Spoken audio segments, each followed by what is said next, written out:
আল্লাহ তাবারাক ওয়া তাআলা বলেন, হে দুনিয়ার মানুষ, আমি জান্নাত জাহান্নাম কোন পশু পাখির জন্য বানাই নাই, কোন হিংস্র প্রাণীর জন্য বানাই নাই। আমি আমার জাহান্নাম এবং জান্নাত এগুলোকে বানাইছি মানুষ আর জিন জাতির জন্য। যদি কোন মানুষ পশুর গুণ থাকা সত্ত্বেও যদি তারা ফেরেশতার গুণে গুণান্বিত হয়, ফেরেশতা হবে না, ফেরেশতা হবে না, আমি আল্লাহ তাদের মর্যাদা ফেরেশতাদের চেয়েও শ্রেষ্ঠ বানায় দিব। আর যদি কোন মানুষ এই দুনিয়াতে ফেরেশতাদের গুণ থাকা সত্ত্বেও যদি তারা তাদের যোগ্যতা আছে বিদায় তারা প্রাণীর গুণে গুণান্বিত হয়, প্রাণীর মতো করে, অর্থাৎ বুঝাইতেছে ভাই কেউ চুরি করিও না, তাও চুরি করে। বুঝাইতেছে ভাই তোমার কামাই করা জিনিস ছাড়া অন্য কোনো কামাই করা জিনিস খাইও না, তাও খায়।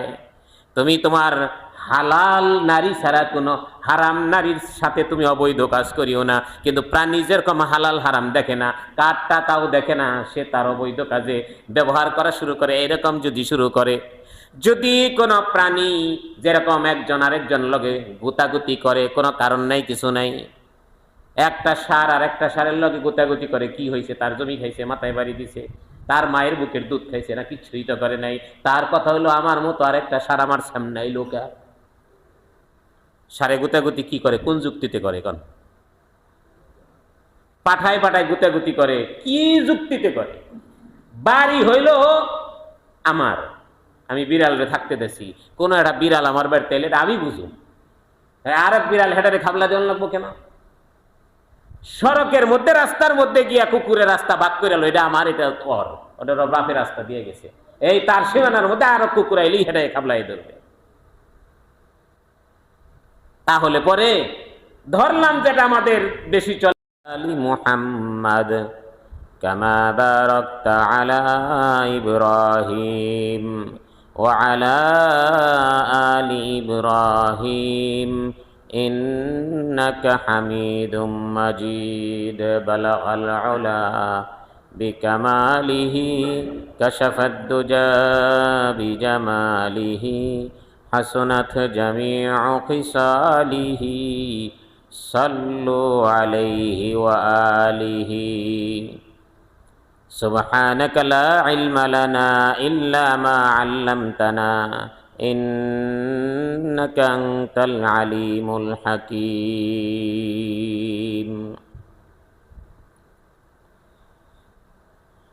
মহান আল্লাহ তাবারক ওয়া তাআলা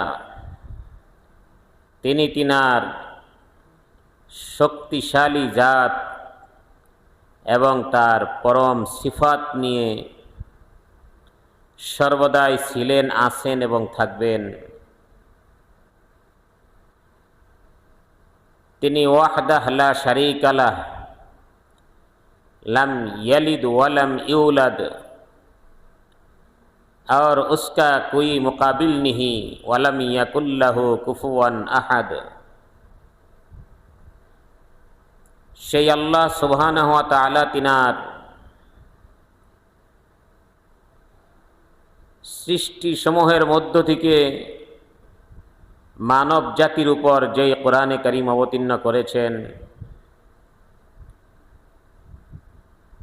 সাজানোর দিক দিয়ে সর্বপ্রথম একটি সম্পূর্ণ সূরা, একত্রে যা অবতীর্ণ হয়েছে প্রথম দিকে, কোরআনে কারীমে সর্বপ্রথম স্থান লাভ করেছেন যেই সূরা সাজানোর ক্ষেত্রে,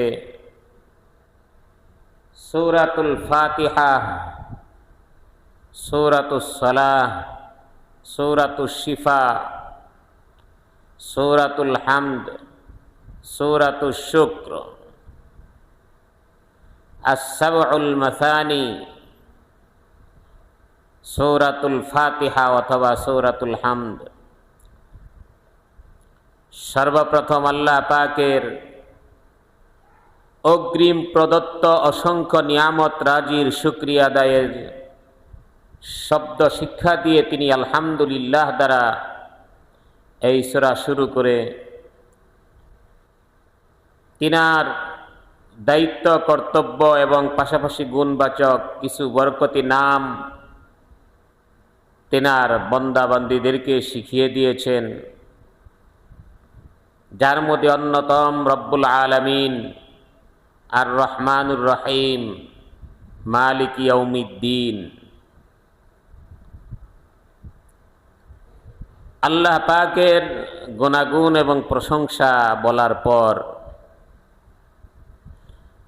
আল্লাহ তাবারাক ওয়া তাআলাকে কেমন যেন বন্দাবান্দি কাছে ডাকতেছেন, আর আল্লাহ বলতেছেন উদউনি আস্তাজিব লাকুম, আমাকে যদি কেউ ডাকে আমি সাড়া না দিয়ে পারি না। লা ইন শাকারতুম লা আযীদান্নাকুম, শুকরিয়া আদায় করলে নিয়ামত বাড়ায় দেই। যখন বলা হলো আলহামদুলিল্লাহ, সমস্ত প্রশংসা আল্লাহ পাকের, তো কেমন যেন আমরা আল্লাহ পাকের গুণ গাচ্ছি। আল্লাহ কোথায় আছে? আল্লাহ যেখানেই থাক, কাছে থাক আর দূরে থাক। যেমন আমরা যদি আব্দুল্লাহ এর গুণাবলী আব্দুর রহমানের কাছে বলি, আব্দুল্লাহ যদি না থাকে তাহলে আমরা আব্দুল্লাহর নাম ধরে বলি, আব্দুল্লাহ একজন ভালো লোক, আব্দুল্লাহ একজন দয়াবান, আব্দুল্লাহ একজন অনেক বিজ্ঞ ব্যক্তি। কিন্তু আব্দুল্লাহ যদি কাছে থাকে তাহলে এত কিছু কিন্তু নাম ধরে বলে না, ইনারে চিনেন, ইনি একজন ভালো ছাত্র, ইনি একজন ভালো বিজ্ঞ। তাহলে যখন আল্লাহ পাকের নাম ধরে আমরা প্রশংসা করতেছি, তাতে বোঝা যাচ্ছে যে আপাতত পর্যন্ত আমরা আল্লাহ পাকের থেকে একটু দূরে ছিলাম, বা আল্লাহ কোথায় আছেন এই ব্যাপারটা এখন পর্যন্ত আমাদের দিলে কিছুটা হলেও সংশয় ছিল। কিন্তু আল্লাহ আমাদেরকে শিখাই দিয়েছেন, আল্লাহর বরত্ব নিয়ে প্রশংসা করলে, আল্লাহর কিছু গুণবাচক নাম ঝোপলে বললে, আল্লাহ দূরে থাকলেও থাকতে পারে না, আল্লাহ তোমার কাছে আসতে বাধ্য হয়, আল্লাহ তাআলা তোমার সামনে উপস্থিত হয়ে যায়।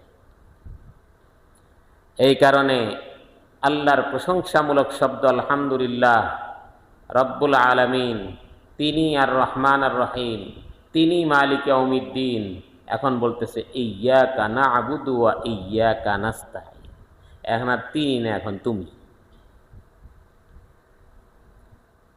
তাহলে পরে বোঝা গেল মাল্লাম ইয়াশকুরিন নাস লাম ইয়াশকুরিল্লাহ, যে মানুষের কৃতজ্ঞতা প্রকাশ করতে জানে না, সে আল্লাহর কৃতজ্ঞতা প্রকাশ করতে জানে না। যে মানুষের ভালোর দিক নিয়ে শুকরিয়া আদায় করে, আল্লাহ তার ভালো দিক আরো বাড়াইয়া দেয় এবং সে আল্লাহরও শুকরিয়া আদায় করতে শিখে যায়। তার সামনাসামনি একজন মানুষ তার কল্যাণকর ভালো কাজ করছে, উপকারমূলক কাজ হয়েছে, সে সেটাকে উপেক্ষা করে ভুলে যায়, তাহলে আল্লাহর নিয়ামতের কথাও সে ভুলে যাবে।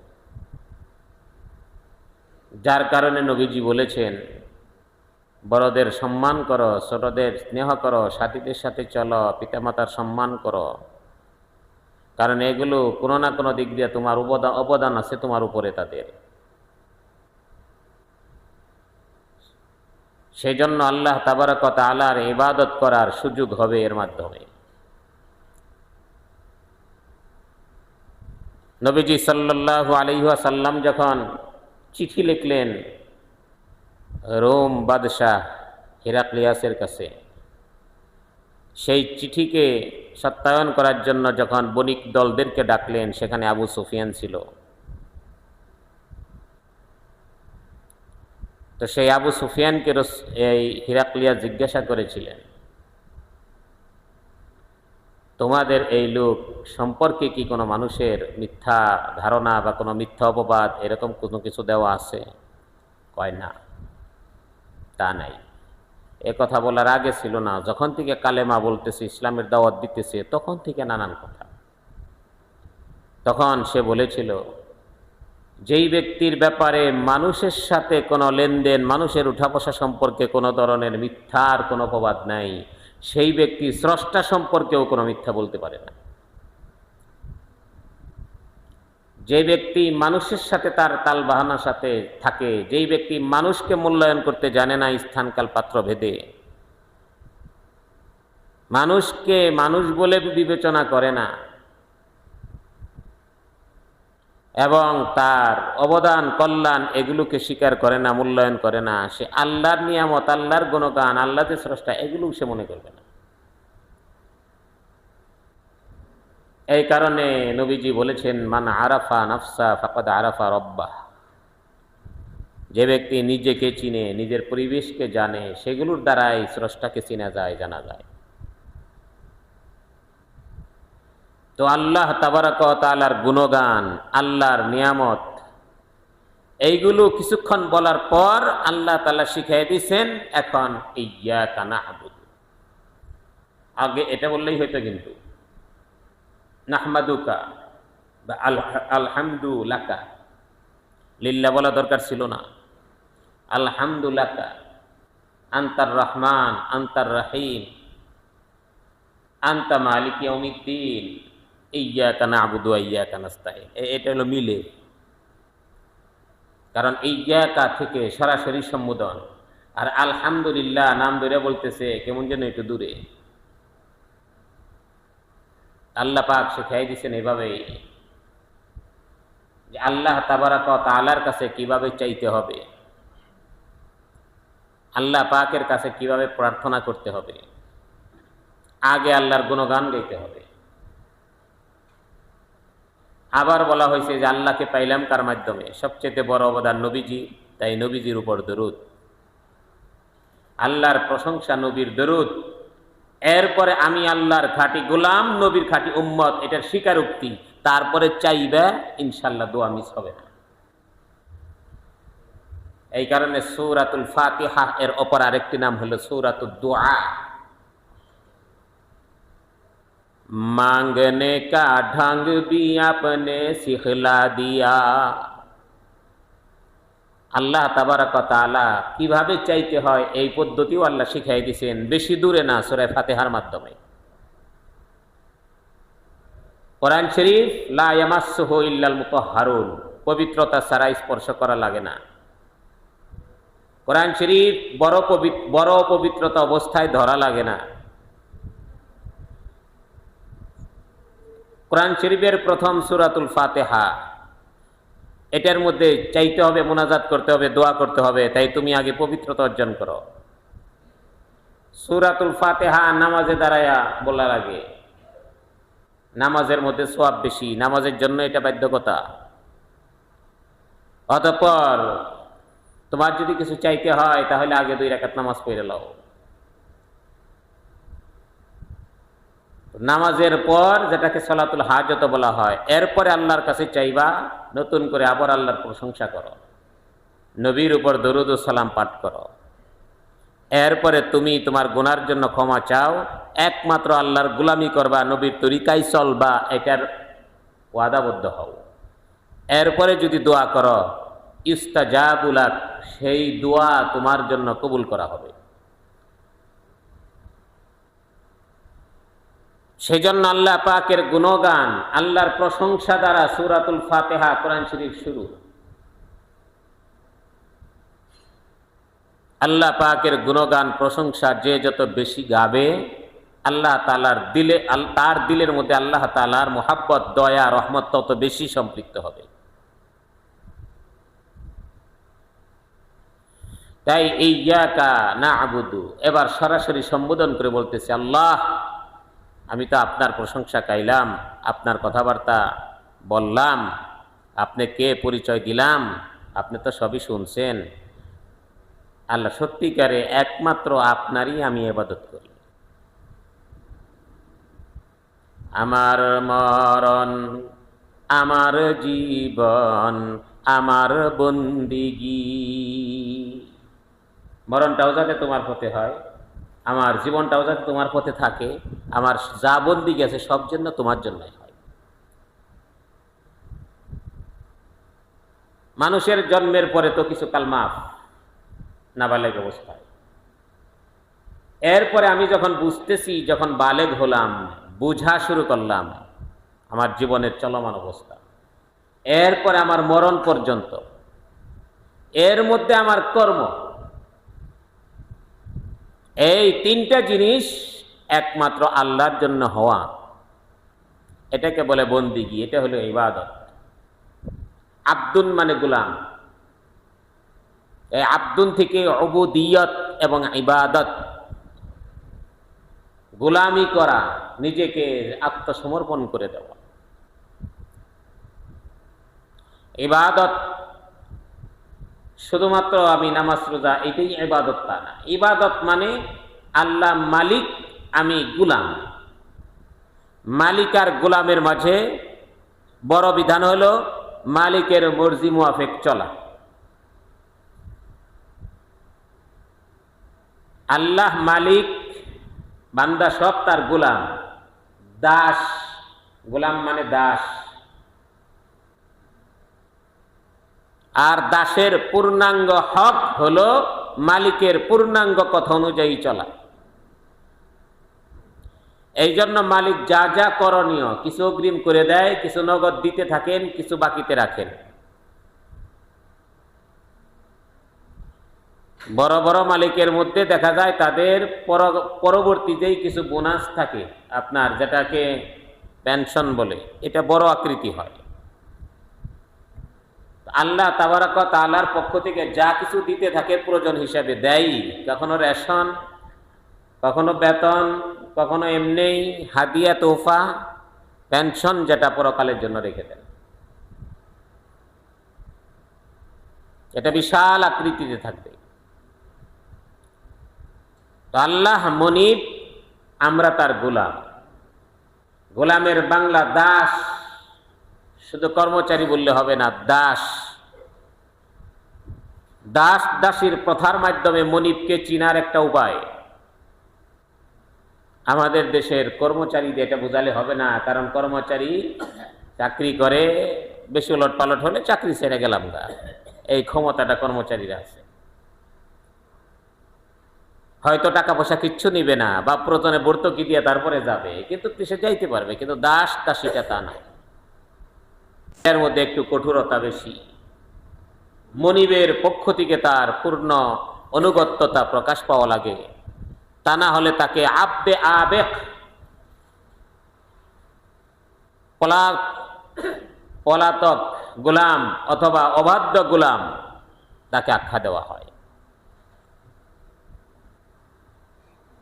তো সেই জন্য ইয়্যাকা না'বুদু, আমরা আপনারই ইবাদত করি, আপনার গোলামি করি, আপনার দাসত্বকে স্বীকার করে নিয়েছি। আমার জীবন, আমার মরণ, আমার বন্দিগি, আমার উঠা বসা, আমার চলাফেরা, আমার সমস্ত কাজ তোমার জন্য বরাদ্দ। তুমি যেভাবে বলবা আমি সেভাবেই চলব। ফেরেশতা একটা আল্লাহর মাখলুক, এরা এই পথের প্রতীক। আল্লাহ যেভাবে বলবে সেভাবেই চলতে হবে। আল্লাহর হুকুম ব্যতীত তারা একটা কায়েত চলতে পারবে না, একটা পলক ঘোরাতে পারবে না। আল্লাহ তাবারাক ওয়া তাআলা ফেরেশতাদেরকে আল্লাহর পূর্ণ দাসত্বের জন্যই বানাইছে। তাদের সৃষ্টি দাস, স্বাধীনতা বলতে তাদের নাই, এই ক্ষমতা তাদেরকে দেওয়াই হয় নাই। আল্লাহর পক্ষ থেকে সরাহাতান বা ইশারাতান যে ইঙ্গিত হবে সেটা অনুযায়ী করতে চলতে তারা বাধ্য। পক্ষান্তরে প্রাণী, প্রাণী বলতে গরু, ছাগল, শিয়াল, কুত্তা, ভেড়া, বকরি ইত্যাদি পশু পাখি, এটা তারা আল্লাহর দাসত্ব কি এটা তারা বুঝেই না। তারা আল্লাহর, তাদের ভাষায় আল্লাহর তাসবিহ তাহলিল পাঠ করে ঠিক, কিন্তু তাদের উপরে আল্লাহর পক্ষ থেকে নির্ধারিত কোনো বিধান নেই। এরা খাবে, কাঠটা খাইলো, কখন খাইলো, এই ধরনের কোনো বাধা তাদের নেই। প্রাণী যেগুলো আছে এদের কোনো বাধা নেই। আপনি যদি কোরআন হাদিস দিয়া বারবারও বলেন, গরু রে ওর সাথে আমার শত্রুতাবি, তুই যদি ওর কিছু খাস তাহলে তোর কল্লাটা ছোটায় ফেলবে, যতই বোঝানো হোক সে বুঝবে না। সে বলবে আমার রুচি মতো আমি খাবার পাইলে গেছি, যারটা মনে হয় তারটা খাই, মায়ের খাই হেটা পরেরটা পরে। এত আদরের বিড়াল, কত কুলে নিয়ে তাকে আদর করা হয়, কিন্তু যদি আপনি বাচ্চার জন্য একটা ইলিশ মাছের টুকরা এনে যদি সুন্দর করে ভাইজা গরম দেখে বলতেছেন আমি এক জগ পানি নিয়ে আসি, বিড়াল রে তুই এনে বৈশা থাক, কাটামাটা খাইসনি, আর কোনো বিড়াল যাতে আসতে না পারে, একটু ফ্যানের নিচে জোরাক, ডেকে দিলে তো জোরাবে না, তো এটা বৈশা থাক, আমি পানি নিয়ে আসি। পানি নিয়ে আসলে আদরের বিড়াল, সে ওইটা মানবে না। সে ভাববে আমার রুচি মতো একটা পাইছি, আমারটা আমি খেয়ে নেই। এক কথায় প্রাণী, তাদের মধ্যে দাসত্ব একটা জিনিস, এইটা তাদের মধ্যে নাই। তারা চায় শুধু স্বাধীনতা, জোর করে যতটুকু ধরে রাখা যায়। এই কারণে গলায় রশি, এই কারণে খাঁচা। আর তা না হলে তোর জায়গায় তুই যা জঙ্গলে। আমাদের সাথে মিলেমিশে থাকার মতো যোগ্যতা তাদের নেই। মাঝখানে হইল মানুষ এবং জিন জাতি। এই মানুষ আর জিন জাতিকে আল্লাহ তাআলা দুইটার সমন্বয় দিয়েছেন। ফেরেশতাদের গুণ গ্রহণ করবা, করতে পারবা। প্রাণীর গুণ গ্রহণ করবা, করতে পারবা। ফেরেশতাদের গুণ গ্রহণ করলে পরে ফেরেশতাদের মতো হইবা, প্রাণীর গুণ গ্রহণ করলে প্রাণীর মতো হইবা। প্রাণীর গুণ তোমার মধ্যে আছে, এটাকে কষ্ট করে পরিহার করবা। ফেরেশতাদের গুণ ধরবা, তাহলে ফেরেশতার চেয়েও শ্রেষ্ঠ হইবা। ফেরেশতার গুণ অর্জন করার ক্ষমতা ছিল, তুমি গ্রহণ না করে পরিত্যাগ করে প্রাণীর গুণ ধরলা, তাহলে প্রাণীর চেয়েও নিকৃষ্ট হইবা। ওয়ালাকাদ যারা'না লিজাহান্নামা কাসীরাম মিনাল জিন্নি ওয়াল ইনস লাহুম কুলুবুল লা ইয়াফকাহুনা বিহা ওয়া লাহুম আ'য়ুনুল লা ইউবসিরুনা বিহা ওয়া লাহুম আযানুল লা ইয়াসমাউনা বিহা উলাইকা কাল আন'আমি বাল হুম আযাল উলাইকা হুমুল গাফিলুন।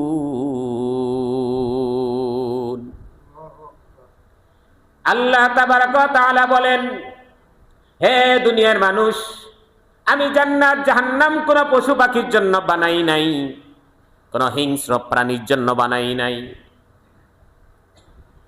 আমি আমার জাহান্নাম এবং জান্নাত এগুলোকে বানাইছি মানুষ আর জিন জাতির জন্য। যদি কোন মানুষ পশুর গুণ থাকা সত্ত্বেও যদি তারা ফেরেশতার গুণে গুণান্বিত হয়, ফেরেশতা হবে না, ফেরেশতা হবে না। আমি আল্লাহ তাদের মর্যাদা ফেরেশতাদের চেয়েও শ্রেষ্ঠ বানায় দিব। আর যদি কোন মানুষ এই দুনিয়াতে ফেরেশতাদের গুণ থাকা সত্ত্বেও যদি তাদের যোগ্যতা আছে বিদায় তারা প্রাণীর গুণে গুণান্বিত হয়, প্রাণীর মতো করে, অর্থাৎ বুঝাইতেছে ভাই কেউ চুরি করিও না, তাও চুরি করে। বুঝাইতেছে ভাই তোমার কামাই করা জিনিস ছাড়া অন্য কোনো কামাই করা জিনিস খাইও না, তাও খায়।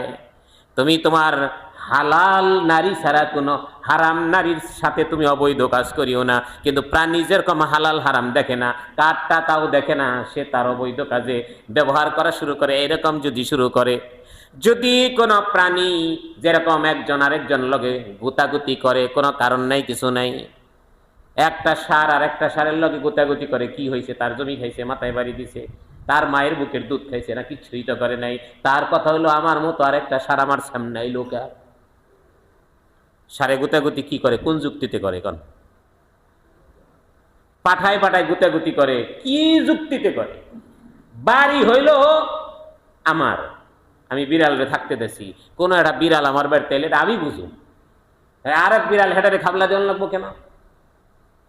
সড়কের মধ্যে রাস্তার মধ্যে গিয়া কুকুরের রাস্তা ভাগ করে এলো, এটা আমার, এটা ওর, ওটা বাপের রাস্তা দিয়ে গেছে, এই তার সীমানার মধ্যে আরো কুকুর আইলি হেটাই খাবলাই ধরবে। তাহলে পরে ধরলাম যেটা আমাদের বেশি চলে, ষাঁড় যেই লড়াই করে, এই ষাঁড় একটা আরেকটার সাথে লড়াই করার কি যুক্তি? যুক্তি এটাই, আমার মতো আরেকটা আমার সামনে আসলো কে, আমার ক্ষমতা যতক্ষণ আছে দেখাই দিব। ঠিক কোন মানুষ যদি এইরকম চিন্তা করে যে আমার মতো পদ আরেকজন হবে কেন, আমার মতো ক্ষমতা আরেকজন পাবে কেন, আমার মতো দায়িত্ব আরেকজন পাবে কেন, পাইতে দিব না, আমার জীবনে যে পর্যন্ত চলে